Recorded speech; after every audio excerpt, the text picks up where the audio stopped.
kapan mau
Assalamualaikum warahmatullahi wabarakatuh. Selamat sore, bisa kita mulai ya. Waalaikumsalam warahmatullahi wabarakatuh. Ya, sebelum kita mulai pertemuan kali ini, marilah kita awali dengan bacaan doa menurut agama dan kepercayaan masing-masing. Berdoa dimulai.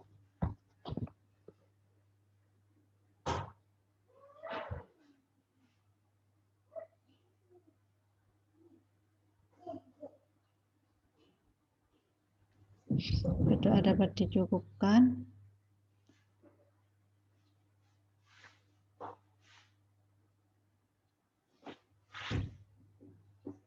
Oh ya, sebelumnya kemarin kan ada tugas yang harus dikumpulkan langsung pada saat itu juga. Nah, di sini saya menemui ada beberapa mahasiswa yang tidak mengumpulkan, seperti Mas Ilham, kemudian Mas Rehan, Mbak Gita Putri.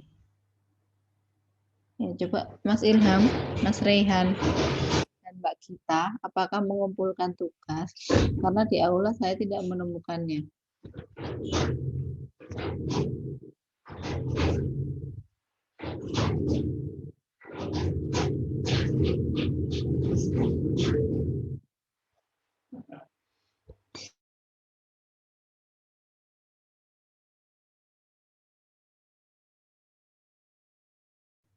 Halo,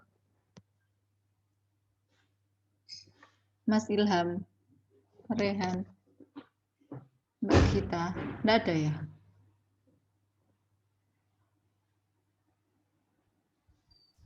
Kalau saya telat Bu ngumpulinnya Bu.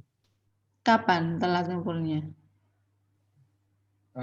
Sehari kemudian soalnya saya belum ngumpulin, saya udah ngerjain padahal saya belum ngumpulin, baru nyadar kalau misalnya jam 7 ya perlu dikumpulinnya. Tapi sudah dikumpulkan? Sudah, itu udah merah tapi. Nanti saya cek lagi coba. Ya.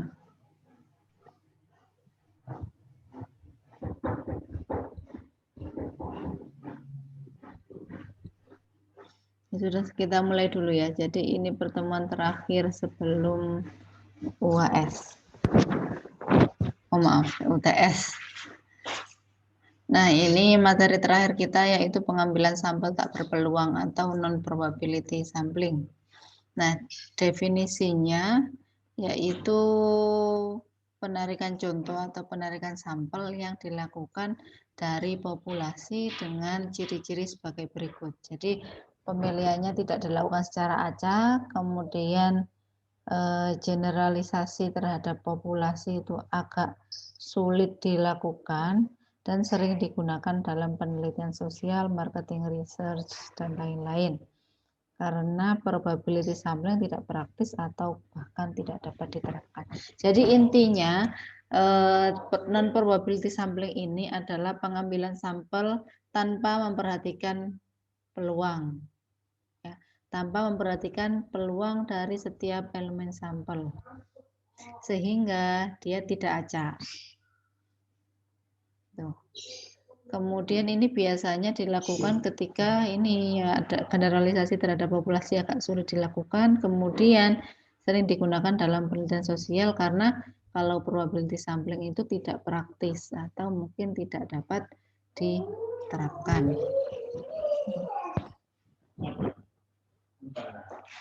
Memang ini nanti yang non probability sampling karena tidak acak, maka tidak banyak aturan-aturannya. Nanti jadi memang lebih mudah untuk menganut yang ini. Itu ya, ini beberapa jenisnya dan mungkin masih ada lagi, cuman ini yang sering kita gunakan.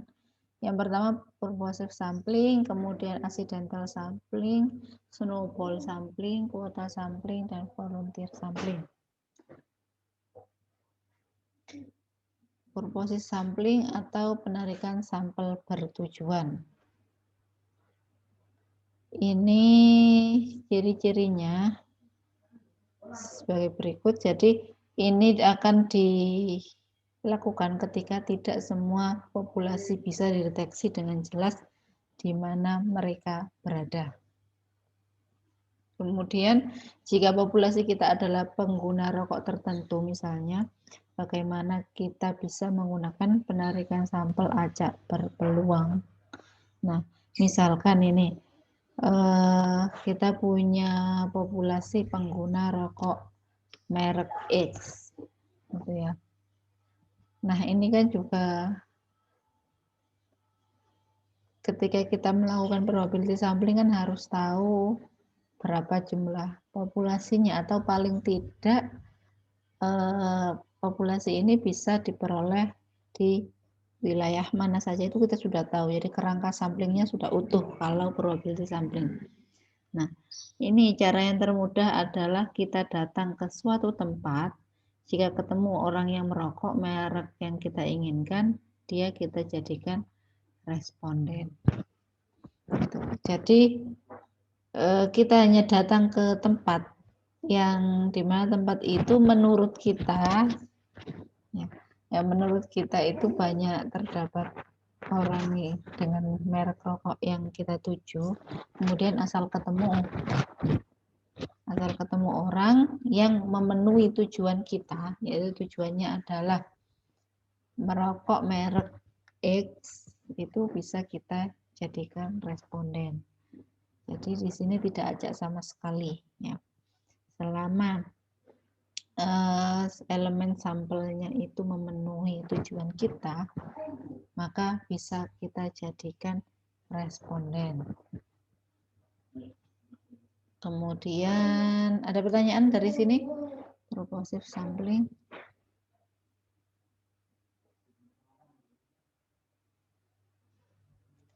Saya lanjutkan dulu ya. Yang selanjutnya adalah kuota sampling. Jadi teknik sampel ini adalah bentuk dari sampel distratifikasikan secara proporsional, namun tidak dipilih secara acak, melainkan secara kebetulan saja. Jadi coba diingat-ingat sampling stratifikasi itu kan kita setelah menentukan strata, ya, dari populasi kita bagi menjadi beberapa strata. Nah, di masing-masing strata itu nanti akan kita ambil sampel dengan metode SAS, ya, secara acak. Nah, jumlahnya proporsional ke jumlah strata dibagi dengan populasi, seperti itu. Nah, itu juga sama, cuma kita tidak pakai SAS, tetapi melainkan memilih secara kebetulan saja. Nah, misalnya di sebuah kantor terdapat pegawai laki-laki 60% dan perempuan 40%. Jika seorang peneliti ingin mewawancari 30 orang pegawai dari kedua jenis kelamin tadi, maka dia harus mengambil sampel pegawai laki-laki sebanyak 18 orang, sedangkan pegawai perempuan 12 orang. Jadi ini seratanya adalah jenis kelamin, ya, laki-laki perempuan. Kemudian sudah diambil proporsional terhadap jumlah masing-masing strata, yaitu 60% kali 30 ya 18, kemudian 40% kali 30 12. Nah, sekali lagi teknik pengambilan ke-30 sampel tadi tidak dilakukan secara acak, melainkan secara kebetulan saja. Jadi secara kebetulan itu seperti apa ya? Subjektif, tergantung peneliti. Kebetulan misalkan ya orang terdekat saya saja, keluarga saya, atau orang yang tinggalnya dekat-dekat dengan saya, itu terserah, subjektif.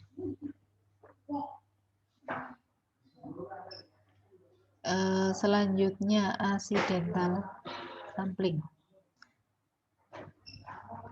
Nah, untuk yang metode sampling ini, dalam memilih sampel itu, peneliti tidak mempunyai pertimbangan lain kecuali berdasarkan kemudahan saja. Ya, seseorang diambil sebagai sampel karena kebetulan orang yang tadi ada di situ, atau kebetulan dia mengenal orang tersebut. Jadi ini malah lebih fleksibel lagi, yaitu asal ketemu ya. Jadi di sini tidak ada tujuan, tidak ada pertimbangan yang harus dipenuhi, jadi asal ketemu. Kemudian jenis sampel ini sangat baik jika dimanfaatkan untuk penelitian penjajakan yang kemudian diikuti oleh penelitian lanjutan yang sampelnya diambil secara acak atau random. Gitu. Jadi ini maksudnya penelitian penjajakan itu adalah penelitian pendahuluan. Misalkan saya ingin melakukan probability sampling. Tuh. Yang mengambil sampel misalkan 100. Tetapi untuk 100 ini kan biayanya kan besar ya. Biayanya besar, kemudian tenaganya juga ini.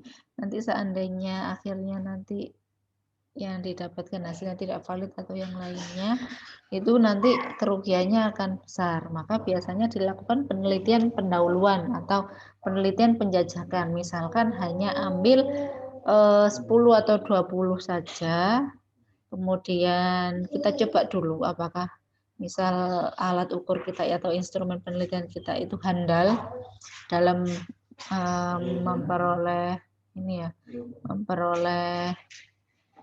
informasi dari responden atau tidak, kemudian kira-kira valid atau tidak jawaban respondennya, seperti itu. Jika iya, maka kita bisa lanjut ke pengambilan sampel yang besar. Tuh. Kalau tidak, maka bisa diulang lagi. Diulang lagi, mungkin kuesionernya harus diperbaiki atau yang lainnya. Biasanya kalau kalian melakukan uji validitas dan reliabilitas seperti itu.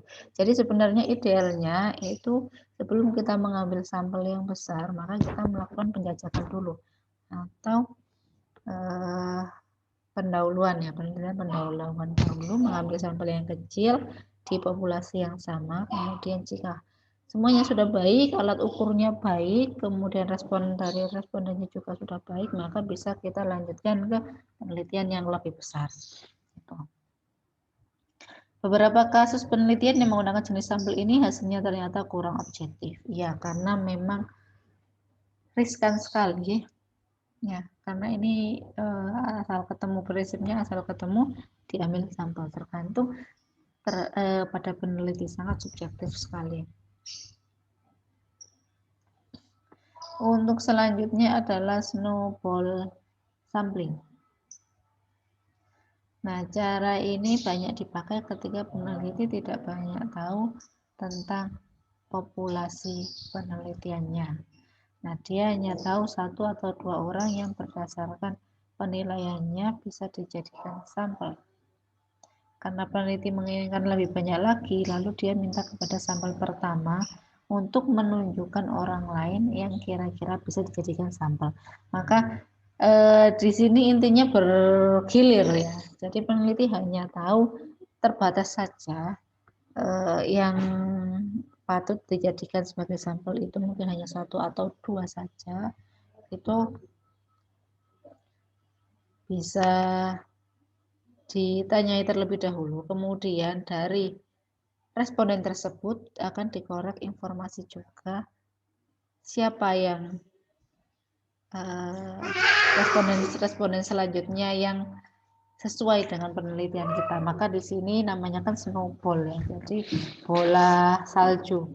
Jadi bolanya bisa bergilir gitu ya. Maksudnya di sini seperti itu. Nah, biasanya ini dilakukan untuk penelitian yang agak sensitif, yang respondennya itu tidak banyak diketahui. Tuh, misalnya, seorang peneliti ingin mengetahui pandangan kaum lesbian terhadap lembaga perkawinan.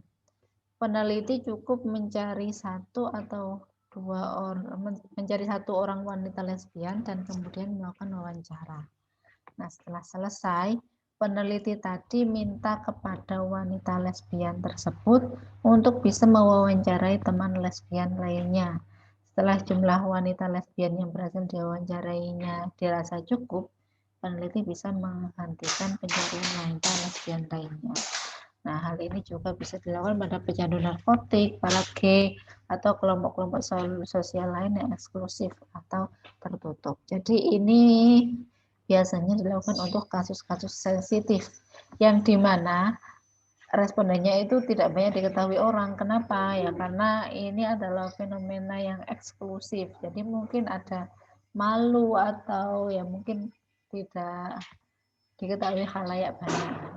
Jadi ambil respondennya itu dari satu orang ke satu orang yang lain. Karena biasanya itu kan ada misal ada komunitas yang sama, jadi mesti tahu responden-responden yang lain.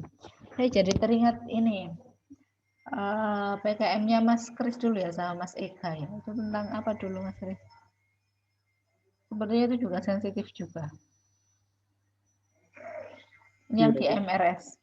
Terkait cybersex. Iya, Bu. Gitu ya, terkait cybersex. Jadi ini tentang korbannya ya. Korban yang mengalami Iya, cybersex. Gitu. Jadi ketika korban, kemudian korban tindakan asusila seperti ini kan cenderung mereka kan tertutup, tidak mungkin gembor-gembor ke yang lain kalau mereka adalah korban gitu kan. Jadi ini bisa ditelusuri dari satu orang ke satu orang yang lainnya. Jadi sampling ini bisa menjadi alternatif untuk kajian-kajian seperti itu. Kemudian selanjutnya adalah volunteer sampling.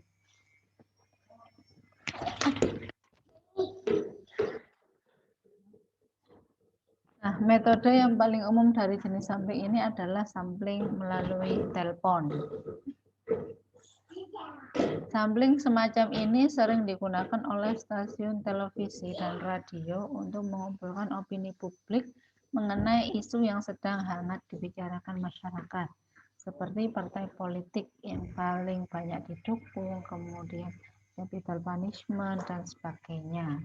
Jadi masyarakat diminta untuk menelepon dan memberikan suara mereka dalam jangka waktu tertentu tanpa ada batasan jumlah orang yang dapat menelpon. Jadi di sini karena volunteer berarti responden sendiri yang harus secara sukarela memberikan informasi, gitu ya. Maka seperti ini biasanya dilakukan oleh stasiun televisi dan radio yang intinya mereka punya apa ya, punya orang-orang yang akan bersedia sebagai volunteer. Tapi tidak terbatas pada ini saja, jadi mungkin di kondisi lain ada juga seperti itu.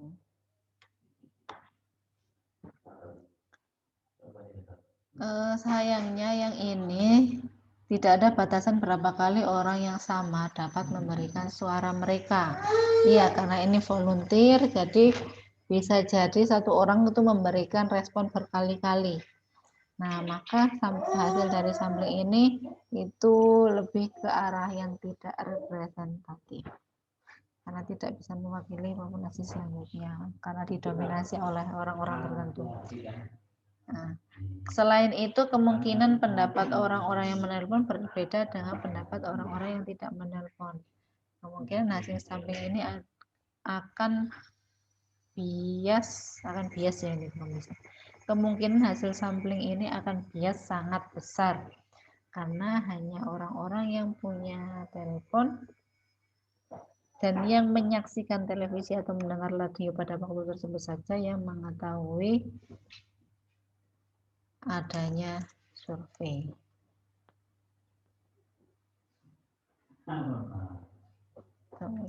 Ada pertanyaan dari sini?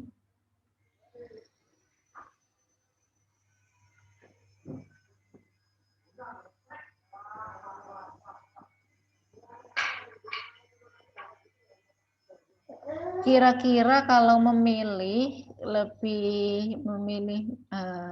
ini ya seandainya kita punya kasus di mana kita itu bisa melakukannya atau mungkin dilakukan secara probability sampling dan juga mungkin dilakukan secara non probability sampling. Nah, kira-kira akan memilih yang mana? Probability sampling atau non probability sampling?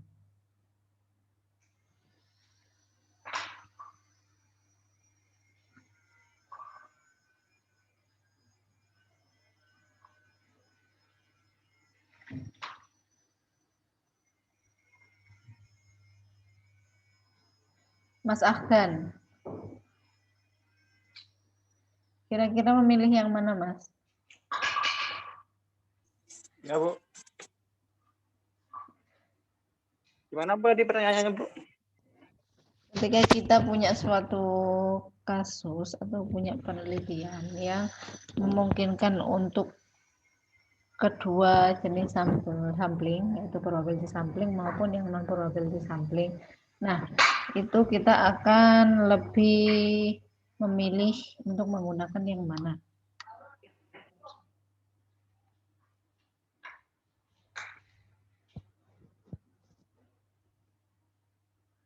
Halo, Mas Ahdan.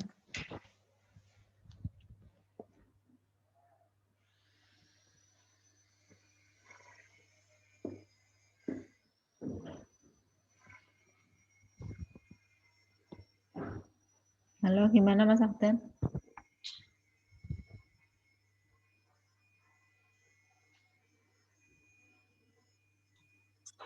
Yang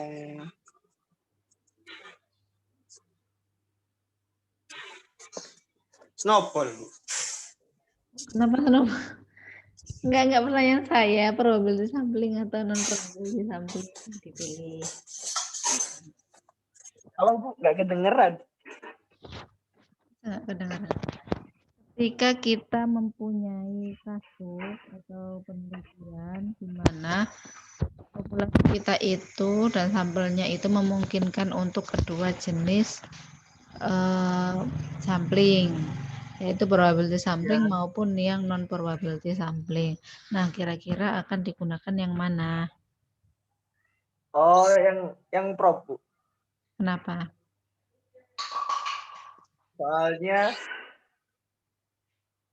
Soalnya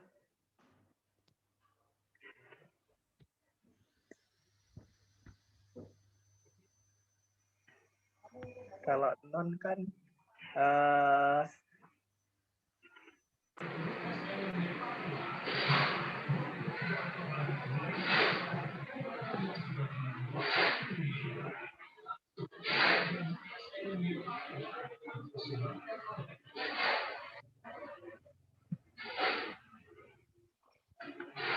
Halo, Mas Ahsan. kalau probability sampling itu apa namanya, sampel yang dipilih bisa dari populasinya lebih besar, lebih luas kan? Ya, misalkan sama saja, gitu. Kalau sama saja, gimana ya? Cik, kok bingung malah aku.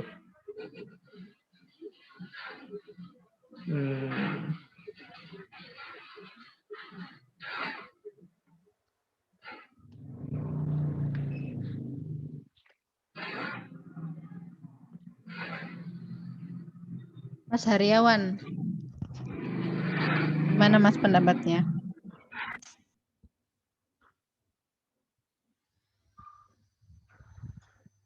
Halo, Mas Hari.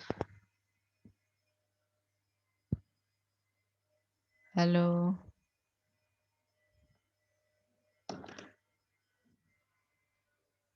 Nggak ada ini Mas Hari, ada ini. Mas Fauzan Syabani.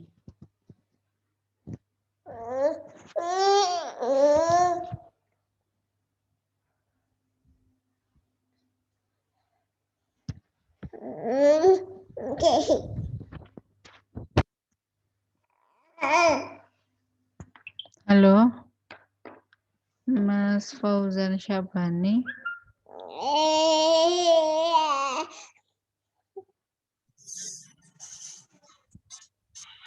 Oh gini Bu, kalau misalnya aksen Bu aksen. Oh ya. Kalau nangkep saya tadi kan kalau non probability sampling itu kan kalau apa namanya dia itu nggak memberi peluang atau kesempatan yang sama bagi di populasinya itu kan Bu. Jadi kayak tadi kan kayak apa sebuah kebetulan atau kayak apa anggota keluarga yang kayak merokok tadi. Nah kalau apa namanya kan kalau probability sampling kan memang kayak bener-bener random gitu ya. Jadi setiap anggota di populasinya itu memiliki probabilitas yang sama. Gitu Bu alasan saya, Bu. Ya, jadi memang ketika memungkinkan, selama memungkinkan untuk dilakukan probability sampling, lakukanlah yang probability sampling karena di sini lebih bisa dipertanggungjawabkan ya. Kemudian sampel yang didapatkan juga lebih representatif gitu. Jadi di sini saya berikan beberapa catatan. Ya. Probability sampel lebih dapat dipercaya hasilnya ketimbang yang non probability sampel. Kemudian non probability samples rawan mengidap bias ya karena yang seperti tadi ya tidak acak, kemudian ada yang serba kebetulan dan yang lainnya. Kemudian ini non probability samples dapat digunakan dalam penelitian asalkan yang pertama ditekan biasnya. Gimana cara menekan biasnya? Nah, ini ada yang di poin 3 ini jumlah sampel diperbanyak. Itu kan salah satu cara menekan bias juga. Kemudian yang kedua, profil sampel terpilih mirip dengan profil populasi sehingga tetap representatif. Gitu ya. Jadi ketika memang harus terpaksa melakukan ini ya, tidak bisa dilakukan dengan probability sampling, terpaksa harus melakukan non probability sampling, maka kita harus menekan biasnya dengan memilih jumlah sampel yang lebih banyak daripada biasanya sehingga nanti akan menekan bias. Kemudian sampel yang terpilih kita harus tahu profilnya, diusahakan yang mirip dengan populasi. Ada pertanyaan dari sini? Ibu saya mau tanya. Ya. Berarti dalam pengambilan sampel itu sebaiknya kita pakai probability ya Bu, daripada non probability. Padahal di lapangan sendiri tuh sebenarnya probability ini sulit untuk diimplementasikan gitu Bu. Soalnya kan mesti kayak susah untuk mencari responden yang sesuai gitu Bu. Gimana itu Bu? Ya, makanya ini merujuk ke tiap kasus ya. Jadi ketika kasusnya memang benar-benar bisa dilakukan dengan yang probability sampling, kita akan cenderung lakukan yang probability sampling. Tapi kalau benar-benar tidak bisa gitu ya. Sulit bukan berarti tidak bisa ya. Jadi kalau sulit tapi masih bisa diusahakan ya kita pakai yang probability, tapi kalau memang tidak bisa diusahakan bisa pakai yang non probability itu. Nah, cara agar hasilnya tidak bias maka bisa dilakukan beberapa hal ini. Itu Mbak Arda. Kemudian ini yang sering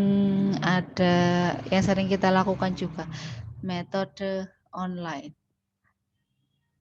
Ya. Maksudnya metode online ini atau online survei itu yang biasanya kita pakai Google Form untuk kuesionernya kita taruh di Google Form, kemudian kita sebarkan ke beberapa orang.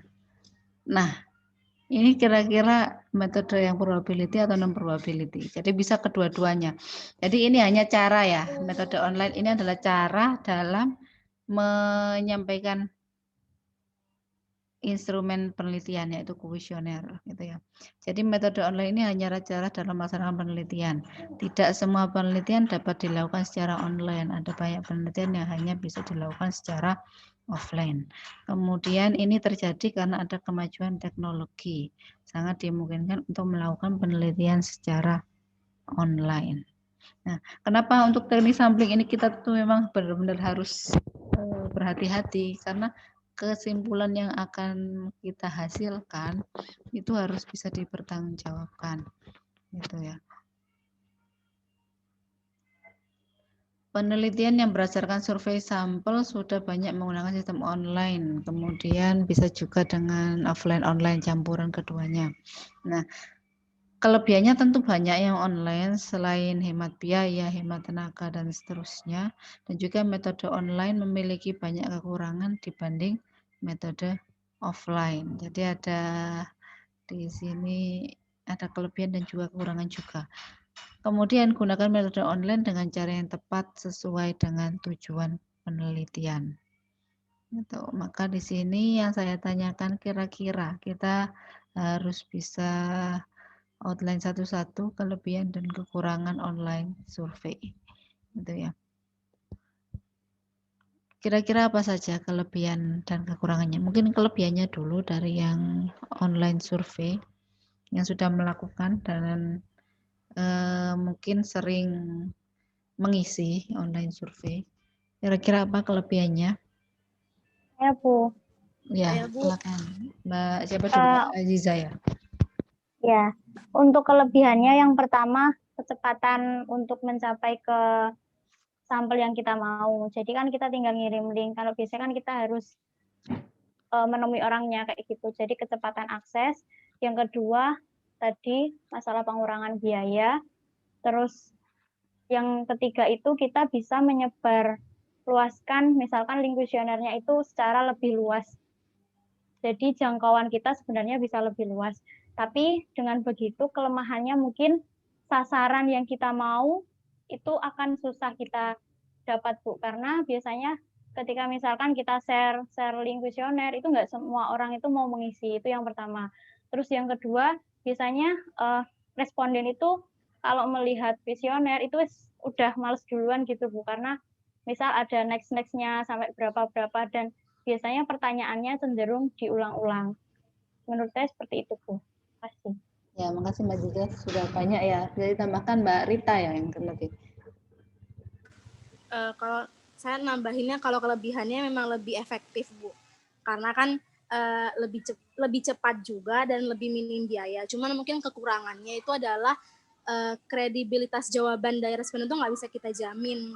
Karena seperti yang tadi Aziza bilang, semakin banyak pertanyaannya tuh kadang orang jadinya responden tuh jadi lebih males buat ngisi dan asal-asalan gitu, Bu. Beda kalau misalnya kita interview langsung atau melakukannya secara offline kan kita bisa menjamin gitu kredibilitas jawaban dari responden itu seperti itu. Ya, jadi memang ada plus minusnya ya. Yang plusnya tadi sebenarnya yang disampaikan Mbak Rita dan Mbak Aziza banyak sekali, terutama dalam kecepatan akses dan jangkauan yang lebih luas, gitu ya. Kemudian yang minusnya adalah seperti itu, yaitu sasarannya itu akan apa ya? Memungkinkan akan adanya kekacauan di situ karena terkadang memang orang yang disasar itu tidak mengisi, sedangkan yang lain mengisi dan seterusnya. Gitu. Kemudian kita kan juga cenderung menyebarkan itu ke orang-orang terdekat dahulu, kemudian mungkin orang terdekat itu menyebarkan ke teman-temannya. Jadi secara ruang lingkup pun meskipun jangkauannya lebih luas, tetapi terkadang kalau kita tidak kenal dengan si peneliti, itu mungkin kita tidak begitu mau untuk kontribusi seperti itu. Kemudian terkait tadi yang banyak yang malas untuk mengisi, sedangkan itu menurut responden tersebut adalah sasaran, itu biasanya ya karena memang ya tadi, karena kalau sudah melihat banyak hal di kuesioner akan malas dan seterusnya, itu nanti bisa diminimalisir dengan melakukan desain kuesioner yang efektif yang nanti akan disampaikan Bu Eli setelah UTS. Itu jadi cara membuat kuesioner yang baik gitu. Nah, di sini saya ambilkan dari ini ya. Jadi kemarin saya ikut seminar nasional variansi di UNM, itu ada bagus dari ada materi bagus dari Profesor Hoiril dari IPB. Jadi di sini keuntungan dan kerugian dari online survei.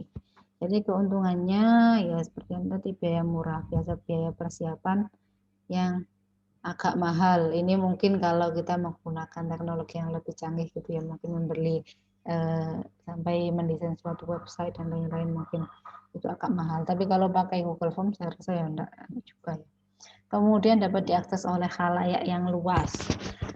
Selain itu lebih mudah memperoleh responden yang berkualifikasi dan berkualitas, dapat bertemu audiens secara virtual di mana saja, tidak ada biaya yang berbasis jarak atau geografis, mudah untuk memanfaatkan sistem otomatisasi, misal input, penanganan, analisis pelaporan, dan lain-lain. Ya, secara input juga ya, kalau Google Form kan sudah nanti inputnya ada di Excel, sudah rapi di Excel. Sedangkan kalau kita pakai kuesioner manual, kita sendiri harus input. Gitu. Nah, tetapi ini ada beberapa kerugian juga, mudah terjangkit bias seleksi. Nah, ini seleksi keterpenuhan kesesuaian antara responden yang mengisi dengan tujuan penelitian kita dan rawan memperoleh respons rate rendah. Jadi terkadang yang merespon sedikit. Gitu. Responden enggan mengisi kuesioner yang panjang, misal lebih dari 10 menit. Makanya sering kita temui ada kata-kata hanya 55 menit saja. Itu hanya untuk apa ya? Untuk menarik responden agar mau mengisi. Tapi sebenarnya itu juga tergantung si respondennya. Kalau banyak mikir ya lebih dari 5 menit gitu. Kemudian mengulang permintaan agar responden mengisi survei bisa dianggap sebagai tekanan sehingga responden menolak. Nah, ini mungkin sering dijumpai juga ya. Misalkan ini teman dekat, kemudian kita bilang, nah ini saya mungkin mau ikut lomba, tolong diisi kuesionernya. Kemudian dijawab iya nanti gitu misalnya, kemudian lupa, kemudian kita mengingatkan lagi, itu mungkin yang diinginkan pasti akan sebel gitu ya dengan kita. Terus kemudian akhir-akhirnya juga menolak karena males ditagih-tagih terus, bisa seperti itu.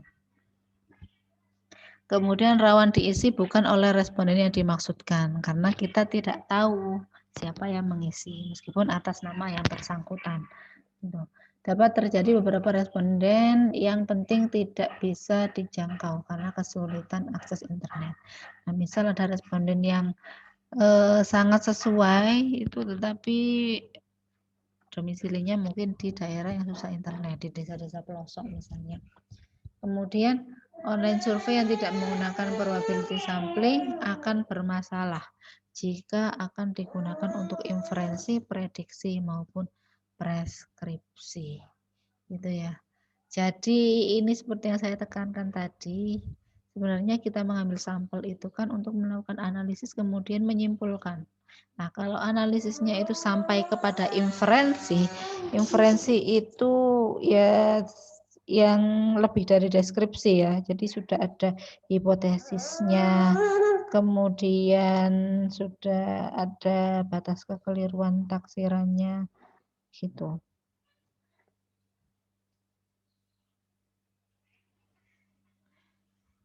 Gitu. Jadi itu akan menjadi masalah ya.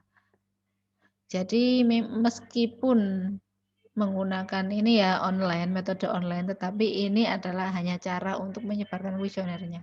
Teknik samplingnya tetap gunakan probability sampling sama non probability sampling. Nah, ketika tidak digunakan probability sampling, maka sebaiknya tidak digunakan untuk inferensi, prediksi maupun preskripsi. Gitu.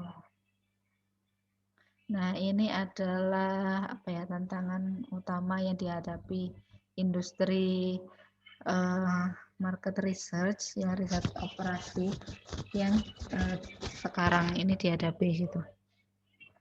Jadi memang sangat susah seperti kata Mbak Orida tadi, sangat susah untuk melakukan probability sampling. Tetapi jika masih memungkinkan tetap harus dimungkinkan. Terutama kalau melakukan inferensi, prediksi, preskripsi dan seterusnya itu memang harus benar-benar diperhatikan.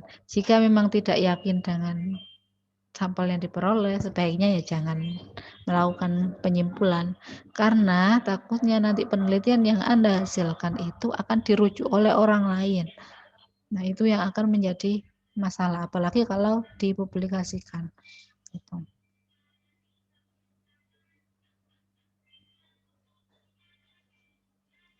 Kemudian ini ada sisi ilmiah dari metode online. Jadi memang ada sisi ilmiahnya, ada beberapa jurnal di sini artikel yang mempelajari tentang non-probability samples. Untuk ini ya bisa dibuka juga ya, jurnal ini jika ingin mendalami tentang ini. Jadi ini adalah membandingkan metode inferensi untuk yang sampling non-probabilitas ini juga. Gitu. Nah, apakah metode online survei dapat dipertanggungjawabkan? Nah, sebenarnya ini sudah berkembang dan diterima secara akademis selama memenuhi kaidah ilmiah. Nah, ini OS dapat dilakukan secara mudah, cepat, dan murah. Itu berdasarkan riset ini. Kemudian OS juga punya kekuatan besar untuk menyusun berbagai instrumen secara lebih cepat dengan software. Kemudian metode samplingnya juga bisa bermacam-macam, mudah untuk menangani sampel besar, dan juga berpotensi memperoleh respons rate yang bagus. Berpotensi ya, berarti juga ada peluang untuk rendah respons rate-nya. Kemudian dapat mengurangi responden burden, misal responden yang tidak ingin ditemui secara langsung. Kemudian juga memungkinkan untuk menyelesaikan survei sampai ke tahap pelaporan secara lebih cepat. Nah, ini kelebihannya tadi. Ini beberapa jurnal yang berpendapat serupa seperti ini. Ini jadi pendapat dari beberapa jurnal ini. Kemudian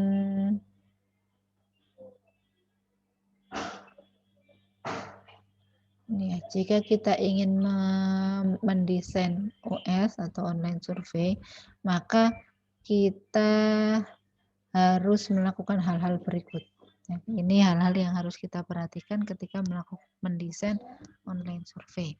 Ya, ia seharusnya dibuat mirip sekali dengan survei konvensional agar tidak menimbulkan reaksi yang merugikan. Namun demikian, tentu OS tetap memiliki kesempatan untuk menambahkan fitur yang dapat menarik perhatian responden, seperti grafik dan animasi.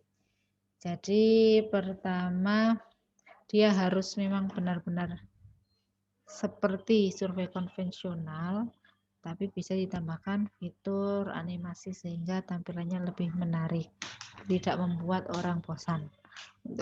Kemudian kita harus menyusun pertanyaan secara berhati-hati. Ini nanti akan diajarkan oleh Bu Eli. Nah, pertanyaan harus dikonstruksi mempertimbangkan keadaan responden. Nah, pertanyaan yang dapat dijawab spontan lebih baik digunakan ketimbang pertanyaan yang bersifat reflektif karena masih mikir lagi. Kemudian kita harus berusaha untuk memaksimalkan tingkat responsi. Ya, jadi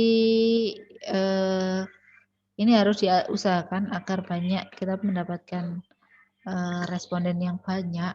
Karena semakin banyak sampel kan semakin memperkecil bias tadi ya, memperkecil error tadi.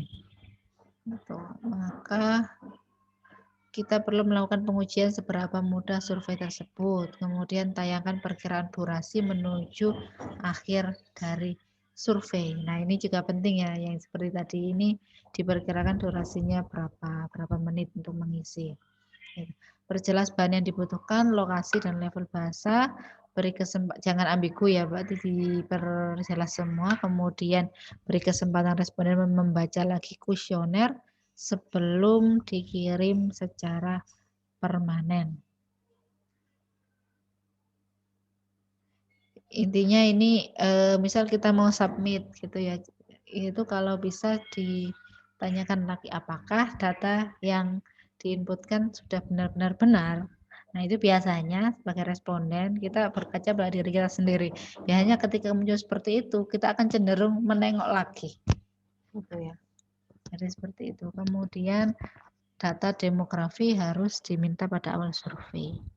Demografi itu seperti ya data diri kita, kemudian tempat tinggal dan lain-lain itu harus di awal ya, sebelum masuk ke inti pertanyaan penelitian. Tuh.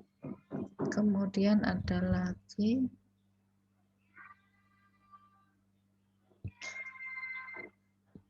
pilot test. Jadi kita akan menyelenggarakan pilot test, intinya ini tes singkat sebelum dilakukan benar-benar, sebelum penelitian benar-benar dilakukan.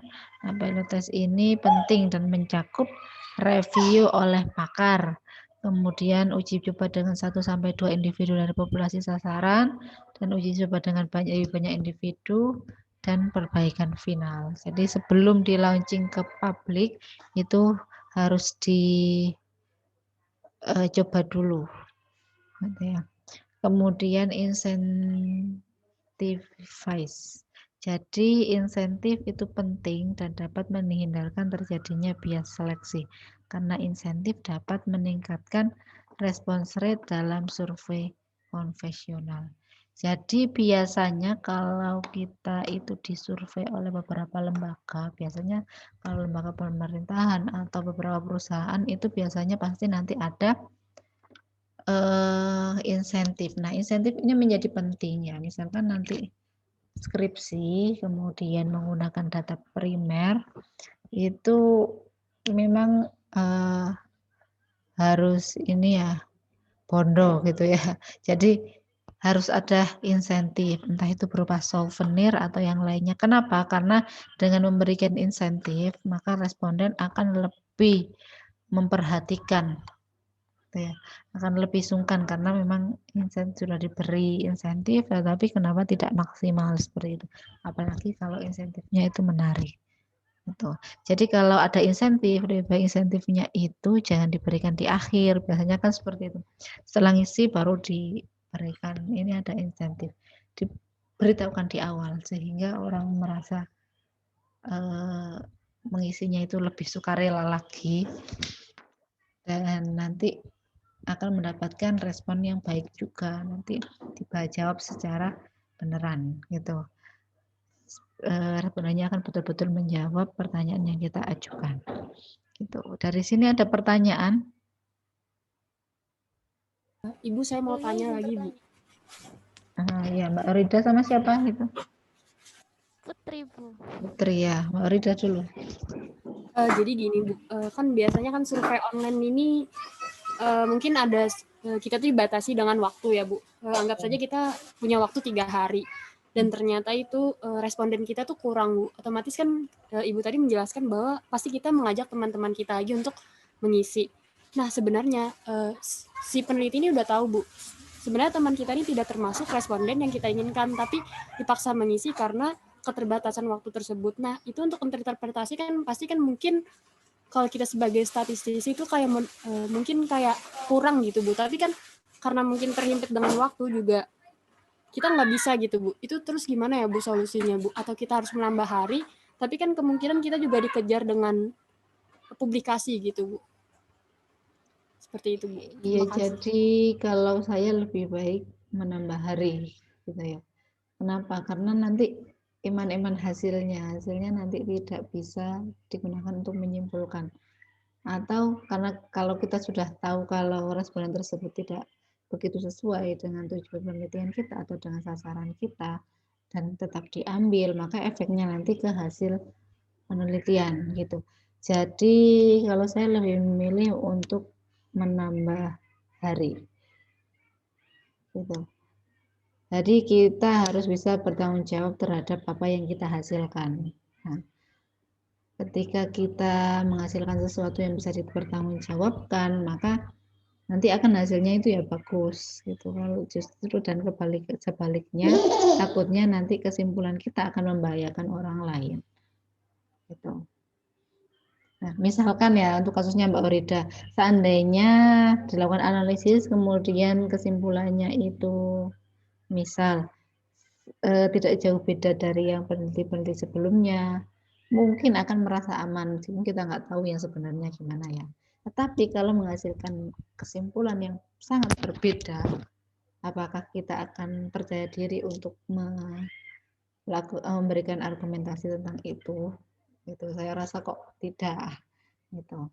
Jadi lebih baik memang penelitian itu terkadang juga dikejar waktu, tetapi juga kita juga harus bisa rasional gitu dan mempertimbangkan hasilnya apakah nanti bisa dipertanyakan atau tidak. Gitu. Itu Mbak Rida. Untuk yang Mbak Putri silahkan. Ya Bu, tadi kan pas waktu di statement awal itu Bu, terima ada kasih. syarat kalau kuesioner online-nya itu dibuat mirip sekali dengan survei konvensional. Nah, agar tidak menimbulkan reaksi negatif. Nah, itu maksud dari reaksi negatif itu, reaksi yang merugikan itu apa ya, Bu ya? Jadi misalnya ya, desainnya itu berbeda dengan yang konvensional. Misalkan ya, respon yang merugikan itu, reaksi yang merugikan itu maksudnya orang jadi semakin malas untuk mengisi. Misalkan kalau konvensional itu jawabannya itu kan kalau konvensional kan berarti kita sendiri yang ambil data, berarti dari sisi waktu kita juga terbatas. Mungkin jadi jawabannya itu didesain agar lebih singkat gitu. Kemudian kalau online misalkan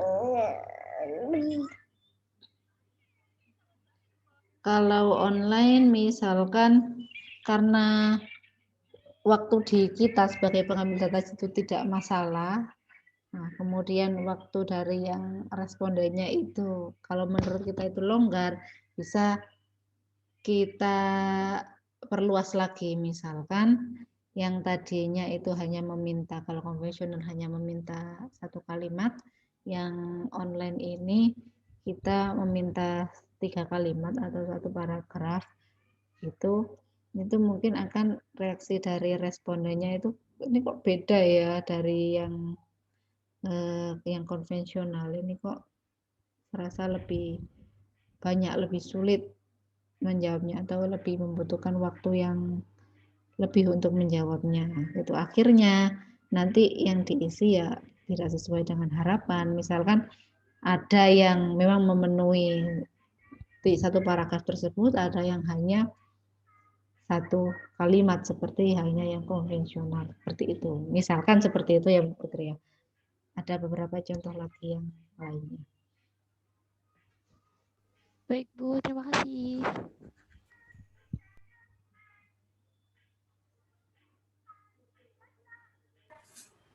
Ada Ibu, lagi? apakah saya boleh bertanya lagi, Bu? Iya, silakan Mbak Rida. Jadi begini, Bu, kan biasanya ada survei ya, Bu. Nah, surveinya itu kan kita misal nih, ngitung alfanya 10%, terus dapat respondennya itu harusnya 96. Ternyata pas kita udah melakukan survei, terus ternyata sebelum memenuhi batas waktu yang dipenuhi tadi, kita itu dapat responden lebih gitu, Bu. Misal 136 katakan. Jadi kan kita kelebihan 40 responden. Nah, apakah kita harus menghapus responden yang kelebihan tadi atau tetap memuatnya, Bu? Dengan berarti catatannya kita menghitung alfanya ulang gitu, Bu. Jadi untuk menghitung ini jumlah sampel itu kan tidak hanya alfa saja kan ya. Ada 1 faktor lagi untuk itu, yaitu kalau nggak salah D atau apa gitu ya. Seingat saya ada 1 lagi selain alfa, ya, untuk bisa mengontrol itu, yang deviasi kalau nggak salah, gitu ya. Itu bisa main di situ, Mbak Horida. 1, 2. Yang kedua adalah kita harus tetap ambil semua, karena pada prinsipnya adalah semakin banyak sampel maka errornya akan semakin kecil, gitu. Ya itu nanti akan memperkecil alfa juga ya, enggak apa-apa, gitu. Tetapi kita ambil semua dengan catatan semuanya sesuai dengan sasaran kita, gitu ya. Jadi harus dipilih dulu dari semua itu, kalau yang tidak sesuai dengan sasaran kita ya dieliminasi, setelah itu sisanya digunakan semua. Karena semakin banyak sampel yang diperoleh, maka akan cenderung menekan bias dan errornya juga. Itu Mbak Rida. Berarti kan selama ini saya itu melakukan penghapusan sampel. Berarti kalau misalnya melakukan penghapusan sampel itu harus di apa ya Bu? Nggak bisa secara random gitu. Berarti harus kayak ini sesuai nggak sih sama kriteria kita? Berarti kalau misalnya mau menghapus tuh harus gitu ya Bu? Ya, iya. Jangan random. Daripada random ya mending diambil semua gitu. Jadi pertama dipetani dulu yang sesuai dengan kita atau tidak. Kalau yang tidak sesuai ya dieliminasi, yang sesuai diikutkan semua. Gitu kan. Soalnya iman-iman juga kan sudah dapat banyak kemudian tidak kita gunakan. Gitu. Kemudian biasanya Mbak Ulida gimana? Ngekatnya gimana? Ngekatnya dari yang terakhir ngisi itu di-cut gitu ya? Selama ini itu Bu, random. Saya melakukan random Bu. Soalnya saya kurang paham mengenai, karena kan saya misalnya pakai alfa 10%, harusnya itu 96 responden gitu. Ternyata yang ngisi itu 116 atau 136 gitu. Jadi saya hapus aja gitu Bu, sembarang gitu. Karena saya nggak tahu apa ya, dasarnya gini Bu harusnya. Makasih banyak kalau Bu penjelasannya. Iya, sama-sama Mbak Rida. Jadi seperti itu ya. Memang ini sering kita gunakan gitu. Terutama yang ini ya, intinya pesan saya ketika ingin melakukan inferensi kemudian metodenya adalah non probability sample, maka yaitu tadi tipsnya adalah harus benar-benar memperhatikan profil responden, kemudian menekan bias dengan cara memperbanyak sampel. Gitu. Karena memang kalau kita melakukan penelitian ya otomatis inferensi bukan sih ya. Jadi tidak terbatas pada deskripsi saja. Kalau deskripsi saja tidak masalah, mau itu probability sampling atau probability sampling. Ada pertanyaan lagi?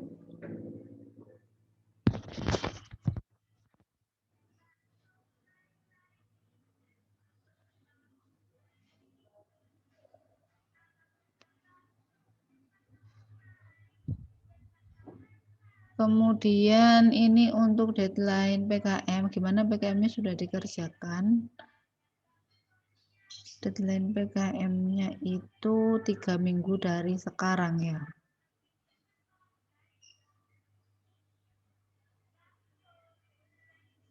36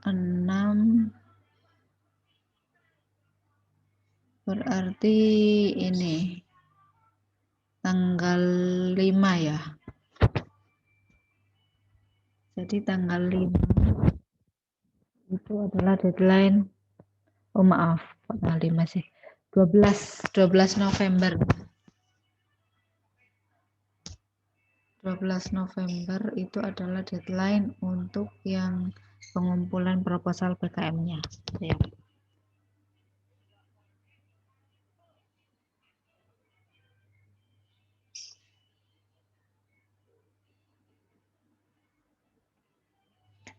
Kemudian ada pertanyaan? Kalau tidak ada saya ingin menambahkan sedikit ini pengayaan.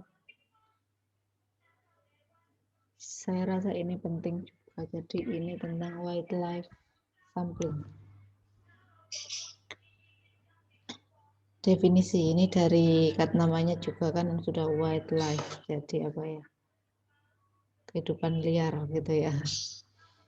Alam liar.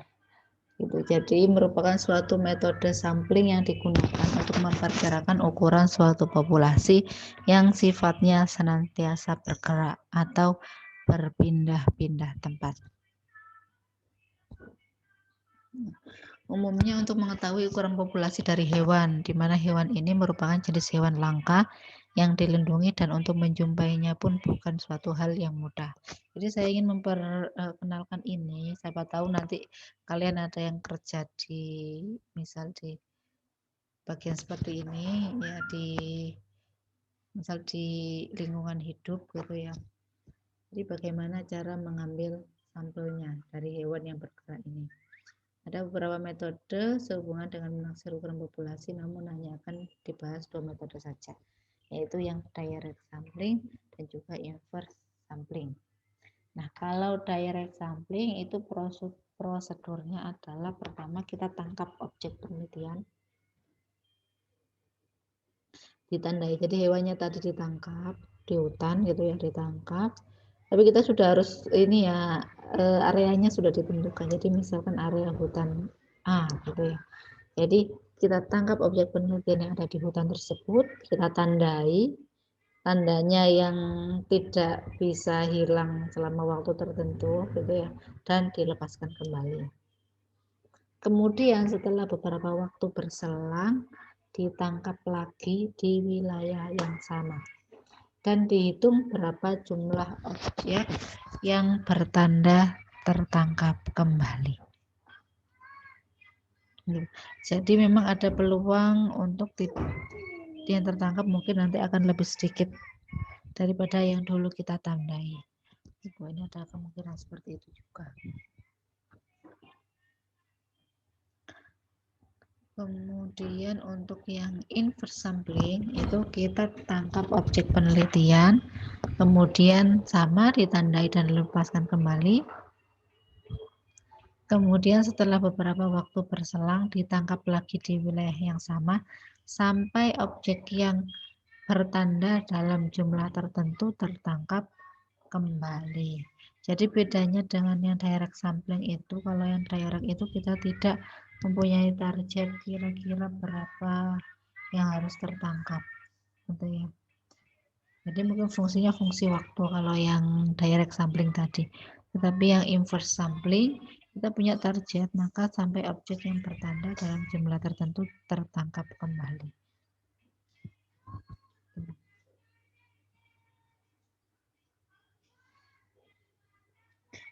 Nah, ini ada beberapa rumus ya untuk seperti biasa kita menaksir ukuran populasinya.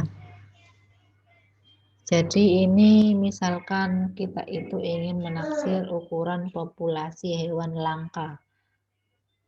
Gitu ya. Bisa pakai metode ini. Di mana T itu adalah ukuran sampel pertama untuk diberi tanda, N ukuran sampel kedua yang harus diambil, S banyaknya yang bertanda tertangkap kembali. Itu maka ini variansnya dan batas kekeliruan taksirannya.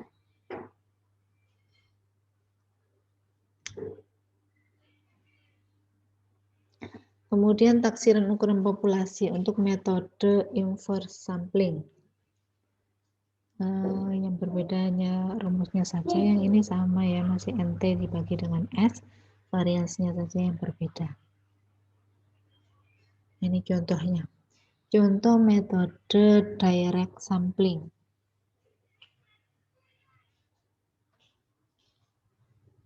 Jadi ini untuk menghitung populasi badak. Populasi badak di Suaka Alam Ujung Kulon sudah sangat memprihatinkan. Untuk itulah akan dilakukan penaksiran ukuran populasi badak jumlah 1.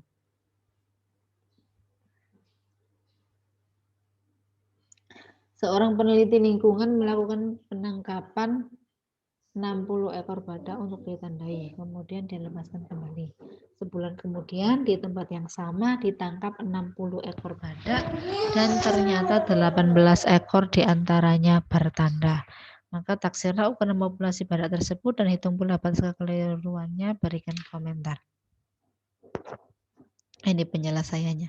Jadi T itu 60, N-nya juga 60, T itu tanda ya. Diberi tanda 60, jumlah ukuran yang ditangkap awal itu 60, S-nya 18. Maka taksiran ukuran populasinya adalah 200 badak.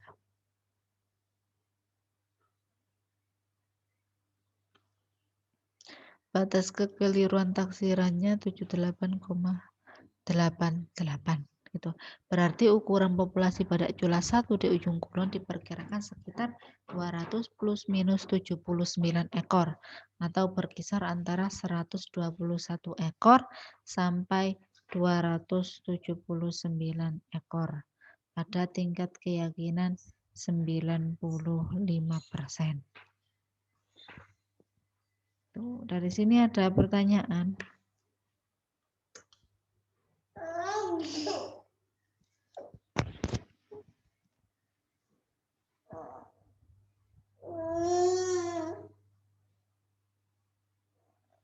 Ini yang inverse sampling, coba dibaca.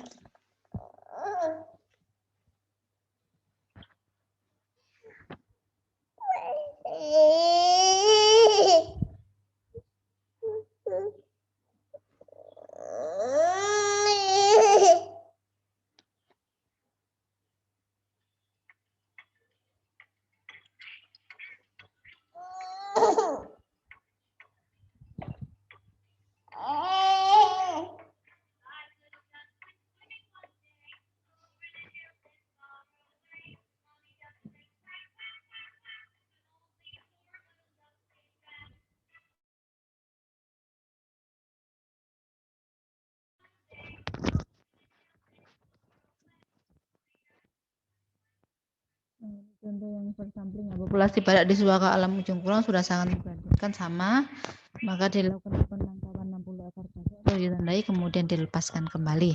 Sebulan kemudian di tempat yang sama dilakukan penangkapan kembali sampai 18 ekor yang bertanda. Jadi ya meskipun sama nominalnya ya sama 18, tapi ini sampai diperoleh 18. Kalau yang tadi itu sehari diperoleh berapa? Gitu. Kemudian badak ke-18 yang bertanda itu tertangkap pada pengamatan ke-60.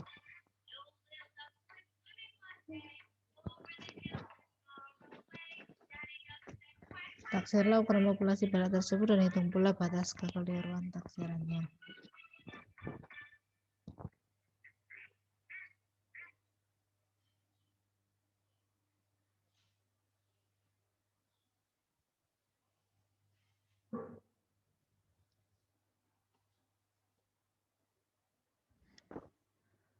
Maka dihasilkan hasil yang tidak jauh beda ya.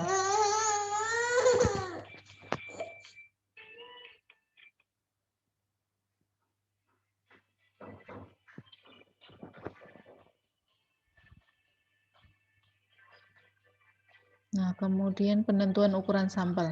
Untuk menentukan ukuran sampel pertama dan kedua dari metode direct maupun inverse diperoleh melalui P1 dan P2 dari tabel yang memuat nilai V ini varians dari N taksiran dari ukuran populasi dibagi ukuran populasinya untuk metode direct maupun inverse.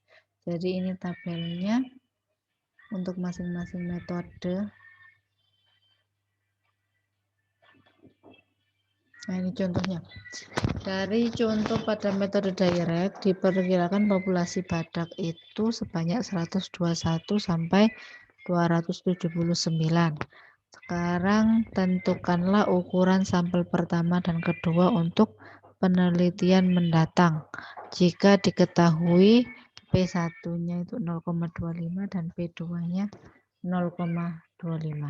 Jadi bisa kita lihat dari tabel ini ketika ini P1-nya itu 0,25. Ini juga 0,25, maka ini nilainya 3 di sini.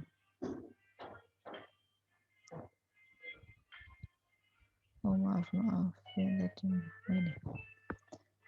Oh ini sih. Jadi kalau 0,25 sama 0,25 maka hasilnya 12. Ya.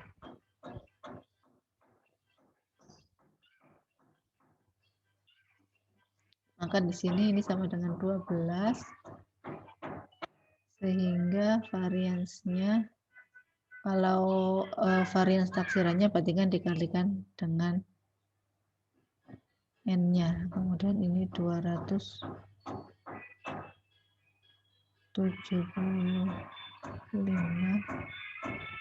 Bentar, 275 ini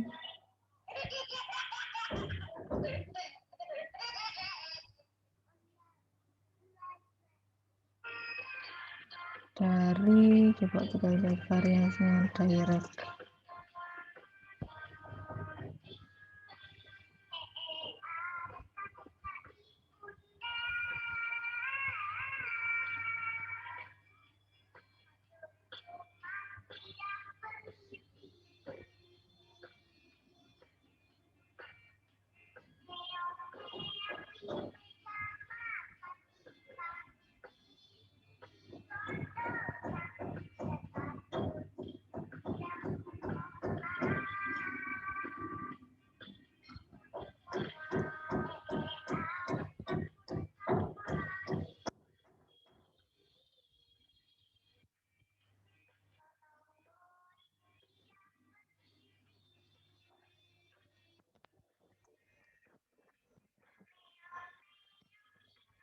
Varians dari taksiran 275 dari mana ini?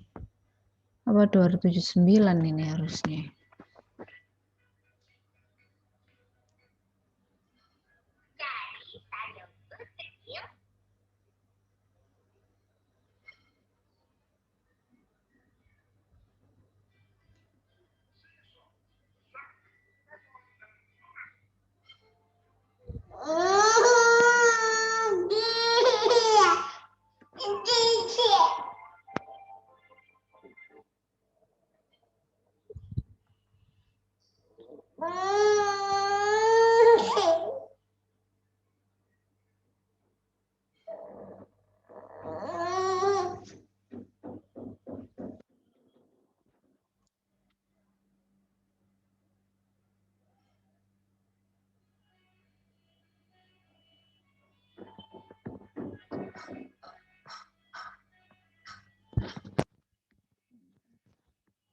Ini harusnya ini 12 ya, bukan 3.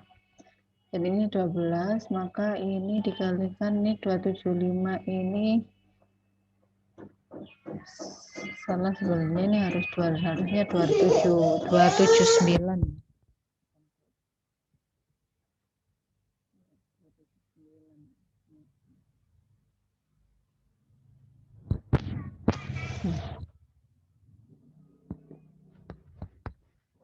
Jadi ini harusnya 279 dikalikan 12 sama dengan ini sehingga P-nya itu 2 dikali akar ini ya. 2 itu Z alfa per 2, 1,96 kita bulatkan menjadi 2. Itu ya, hasilnya 114. Nah, jika nilai B ini dirasakan terlalu besar, maka tentukan lagi nilai P2. Misalkan sekarang P2-nya P1-nya kita rubah jadi 0,5, P2-nya 0,25.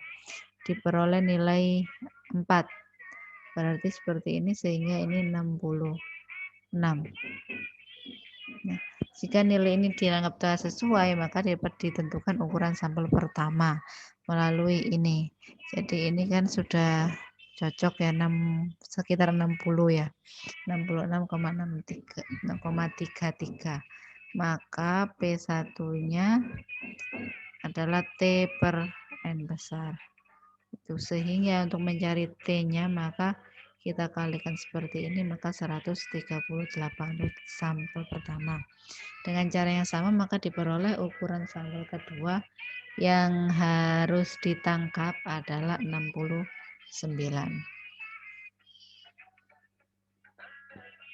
Jadi kita kan tadi punya 2 sampel ya. Jadi pertama sampel yang ditandai, kemudian sampel yang ditangkap.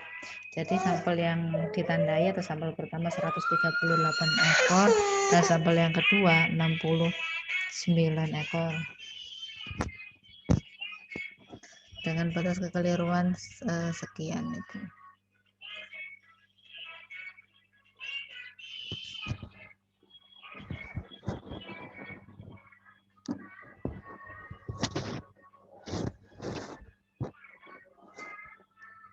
Ini nanti akan saya upload di aula ya. Ini ada kemungkinan lain, jika diketahui nilai batas kekeliruan yang diinginkan, maka dicari terlebih dahulu nilai ini V varian taksiran varians dibagi dengan N-nya. Kalau ini tadi kan batas kekeliruannya kita menghitung lagi. Kita hitung ini kemudian batas kekeliruannya. Tapi kalau yang diketahui batas kekeliruannya, maka kita harus breakdown, kembalikan lagi ke varians. Kemudian tentukan P1 atau P2. Jika yang ditentukan P1 maka P2 dicari dengan interpolasi atau sebaliknya. Kemudian ukuran T dan N dapat dihitung setelah P1 atau P2 diperoleh. Jadi maksudnya interpolasi itu adalah misalkan kita ingin 0,15 gitu ya yang di sini. Sedangkan di sini tidak tersedia, maka bisa interpolasi dari nilai ini. Ini untuk inverse sampling. Contohnya ini baru yang untuk direct ya.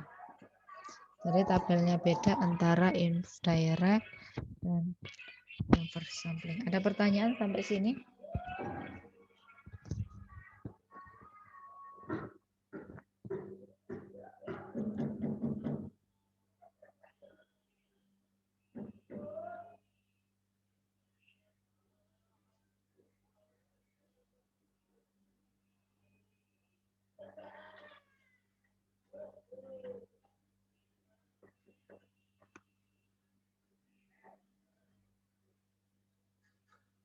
Gimana, ada pertanyaan?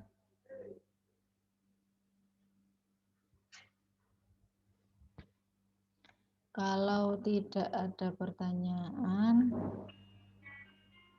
ini bisa dikerjakan sendiri ya di rumah untuk yang inverse sampling. Itu.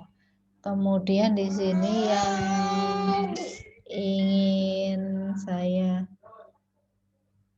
ini untuk mengisi waktu, ya, nanti dikumpulkan langsung. Saya berikan tugas mudah saja.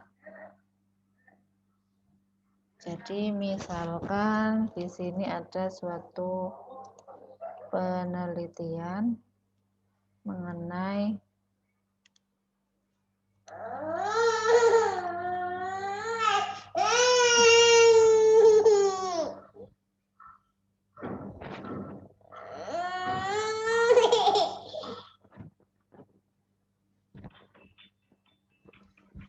jadi di sini suatu penelitian mengenai analisis kepuasan, misalkan pengguna apa fasilitas umum atau kita aja Bus Surabaya, itu aja kalau di Surabaya, Bus Surabaya. Nah dari sini teknik sampling apa yang akan kalian gunakan?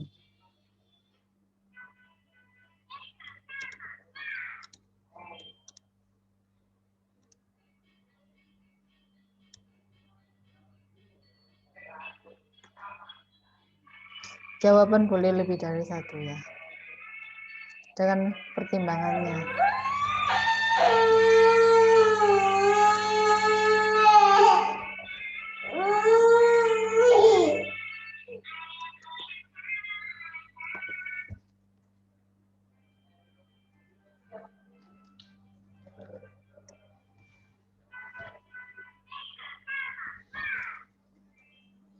Deadline-nya berarti 17.30 ya di aula.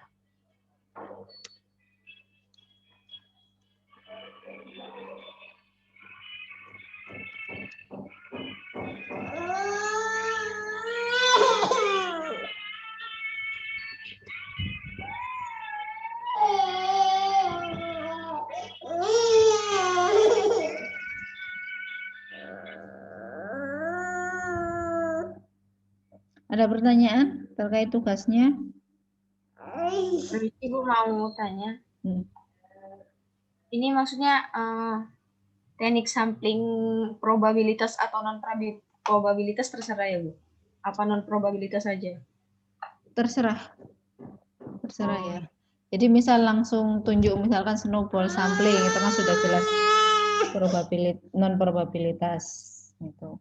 Atau bisa juga menggunakan probabilitas yang ini, non probabilitas yang ini. Makanya di sini saya bilang jawaban boleh lebih dari satu. Teknik sampling gitu.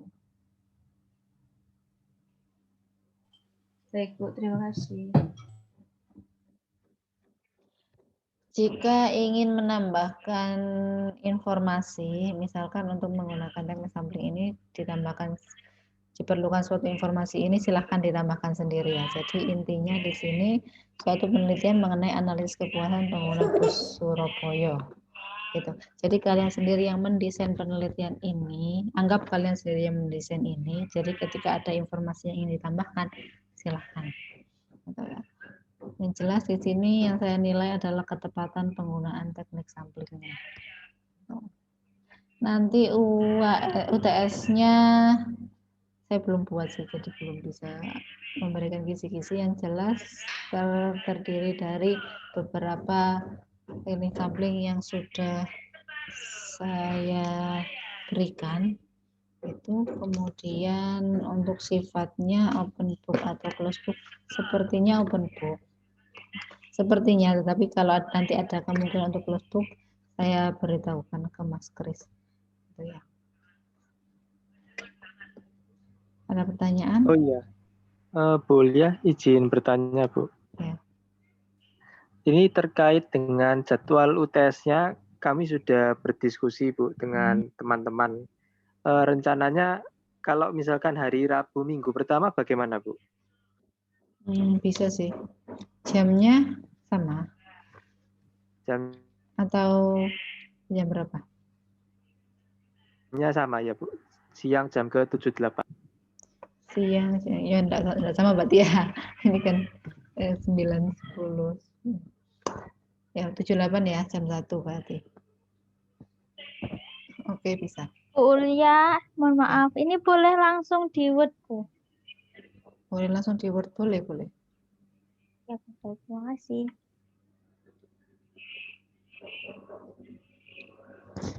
Saya buatkan absensinya ya.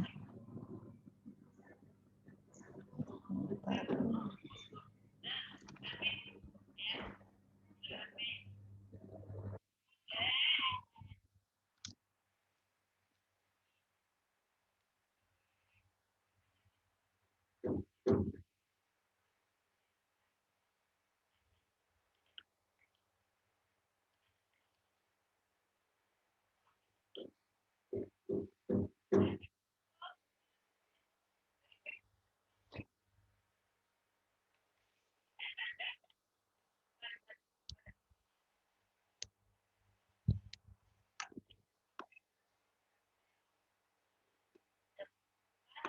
Ya, sekalian saya lihatkan punyanya Mas Rehan tadi. Mas Ilham, ada nggak Mas Ilham? Mbak Gita.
Absensi bisa diakses sekarang sampai 17.30 ya.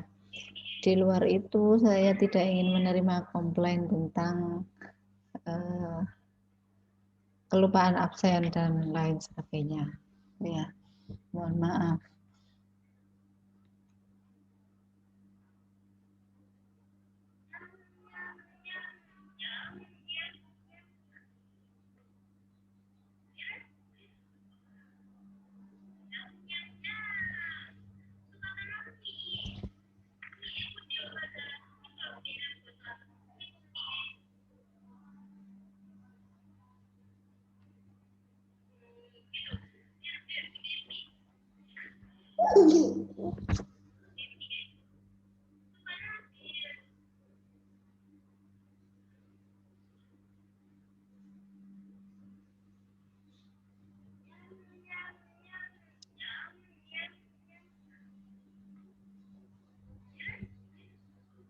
Yuni Santi Purbani, angkatan 16. Nggak ada ya, ini kayaknya kalau ya KPRS saya.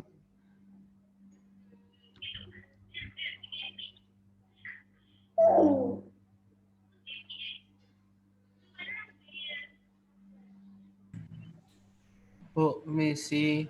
Iya.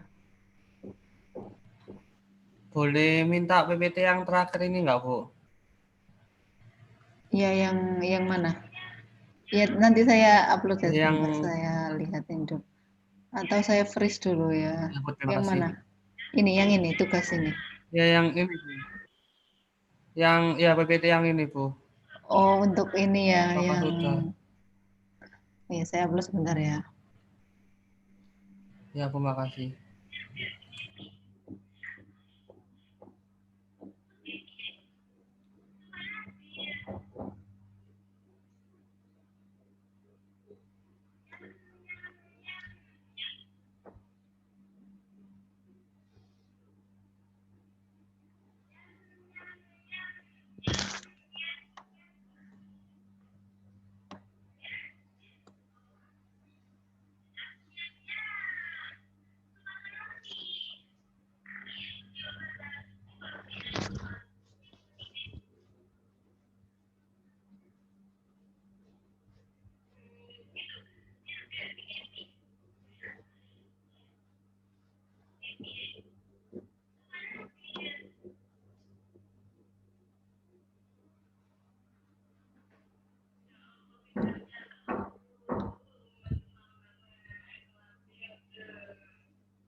Sudah saya upload.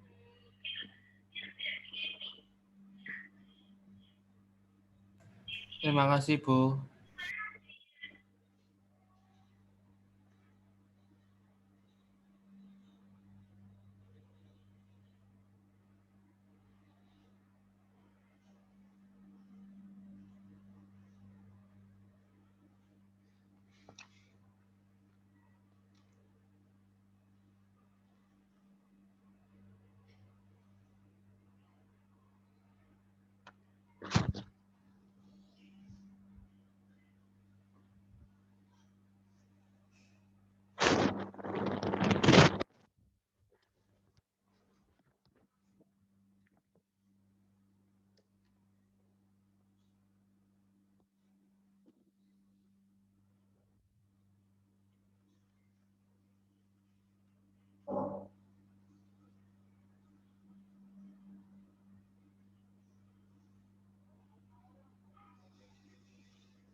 Mbak Aziza ini telat 6 jam ya?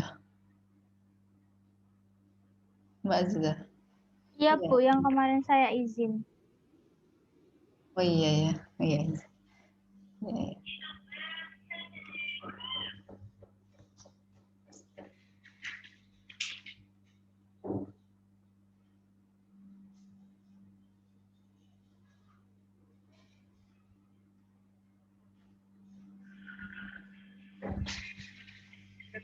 Nah ini Mas Ilham nggak ada, ini kosong.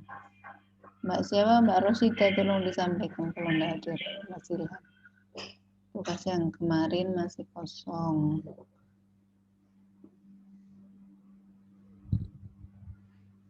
Kemudian oh iya Mas Raihan ini sudah masuk Mas 20 jam, terlambat 20 jam. Kembali ke istirahat ini masuk email.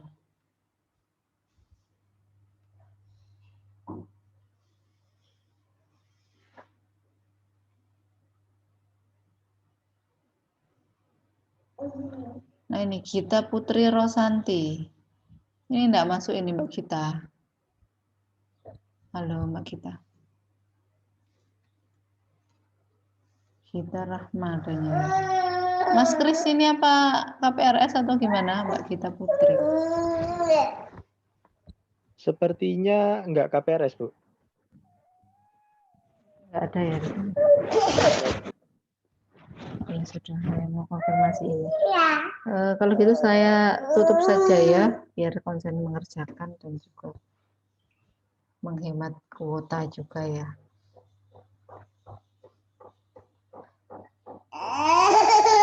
Karena ini pertemuan yang terakhir, saya mohon maaf yang sebesar-besarnya jika masih ada kekurangan. Kalau masih ada pertanyaan bisa WA. Selanjutnya akan dilanjutkan oleh Bu Eli ya. Mas Kris saya tolong diingatkan untuk Rabu ya, mungkin hari Seninnya mungkin ya diingatkan. Kalau Rabu saya akhiri. Mungkin oh ya belum berdoa ya. Mari kita berdoa menurut agama dan kepercayaan masing-masing. Berdoa dimulai.